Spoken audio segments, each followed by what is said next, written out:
औरंगाबाद जिले के इतिहास की बात की जाए और इसकी शुरुआत अगर देव के सूर्य मंदिर से न हो तो शायद शुरुआत अधूरी रह जाएगी। तो आइए हम आप लोगों को लिए चलते हैं बाबा भास्कर की नगरी देव में।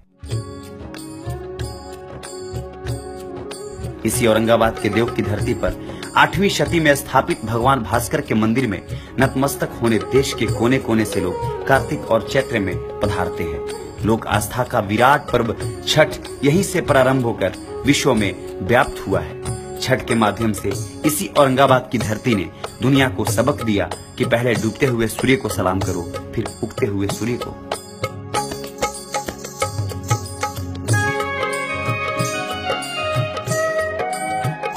देव सूर्य मंदिर देव प्रखंड जिला मुख्यालय से 18 किलोमीटर की दूरी पर स्थित है, जहां चैती तथा कार्तिक छठ के अवसर पर प्रतिवर्ष लाखों भक्त भगवान सूर्य को अर्घ्य देते हैं।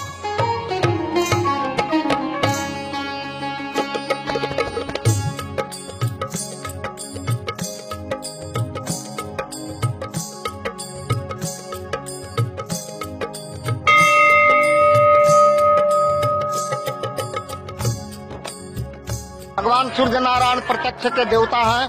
सभी जीवों की ऊर्जा इन्हीं के द्वारा प्राप्त होता है। इनके बिना विश्व अंधेला है। भगवान सूर्य नारायण के विषय में कुछ भी कहना दीपक दिखाने के समान है। वो एकादश सूर्य की प्रतिमा है। इन्हें त्रिकाली सूर्य कहा जाता है। विश्वकर्मा के द्वारा बनाया गया है यह मंदिर। अगर हम देव मंदिर की प्राचीनता की बात करें तो ये मंदिर लगभग 9.5 लाख वर्ष पुराना है। जिस राजा ने इस मंदिर का निर्माण करवाया उनका नाम राजा आइल था, जो कुष्ठ रोग से ग्रसित थे।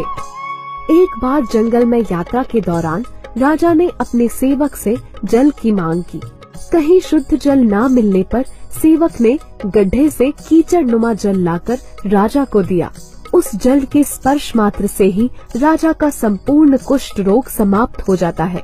तभी राजा को आभास होता है कि इस गड्ढे में सूर्य नारायण की प्रतिमा है। राजा मूर्ति को निकलवाकर स्थापित करवाते हैं। माघ मास शुक्ल पक्ष की पंचमी तिथि को गुरुवार के दिन त्रेता में 12,16,000 वर्ष बीत जाने के बाद इस सूर्य मंदिर का शिलान्यास किया। ऐसी दंत कथाएं हैं कि जब औरंगजेब अपने शासन काल में मंदिरों और मूर्तियों को तुड़वा रहा था, तब देव पहुंचने पर यहाँ के लोगों ने औरंगजेब का इसके लिए विरोध किया। औरंगजेब ने ऐसी शर्त रखी कि अगर रातों रात मंदिर का दरवाजा पूरब से पश्चिम हो जाएगा तो मैं यहाँ से वापस लौट जाऊंगा। और रात में ही मंदिर का दरवाजा पूरब से पश्चिम की तरफ हो गया। ये दंत कथा है, कहीं लिखित नहीं है, लेकिन मेरी मान्यता ये है कि भगवान सूर्य नारायण पूरब में उगते हैं। उनका मुख पश्चिम की ओर होता है और हम पूरब की ओर मुख करके पूजा करते हैं। यही कारण है कि इस मंदिर का दरवाजा पश्चिम की ओर है और भगवान की मुख भी पश्चिम की ओर है और हम पूरब की ओर खड़ा होकर के उनके सन्मुख खड़ा होते हैं, तो सर्वोत्तम पूजा होता है।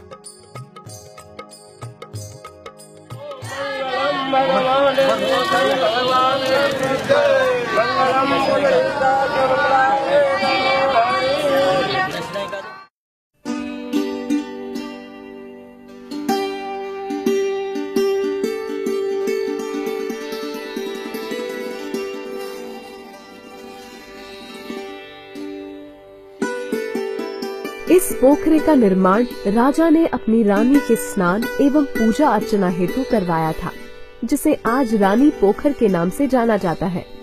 किले से पोखरे तक जाने के लिए एक सुरंग का भी निर्माण करवाया गया था।